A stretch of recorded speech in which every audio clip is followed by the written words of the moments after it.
যাদের এই ব্যাপারটা নিয়ে ডাউট আছে যে এই যে হেয়ার প্যাচটি আছে, এই হেয়ার প্যাচটি কতটা কভার করবে আর দেখতে ন্যাচারাল লাগবে কি না, তো তাদের উদ্দেশ্যে বলি যে তোমরা এখানে দেখো, ভালো করে দেখতে পাচ্ছ যে যেখানটায় চুলগুলো বসানো রয়েছে একটা নেটের উপরে, দেখো একটা নেটের উপর বসানো রয়েছে। তো যারা পরবে এটা কিন্তু পুরোপুরি ন্যাচারাল লাগবে, কারণ আমাদের যে চুলের যে গোড়া হয় সেই গোড়া যেরকম দেখতে লাগে, এখানে কিন্তু নেটের উপর যখন এই হেয়ারগুলো বসেছে তখন কিন্তু এই প্যাচটাও পুরো একদম ন্যাচারাল লাগবে।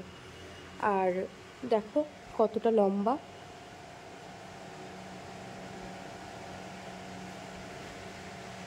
দেখে নাও।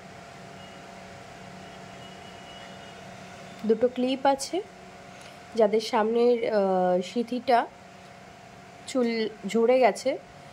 বা সাইড করে যারা সিঁথি করো তাদের ক্ষেত্রেও কিন্তু এটা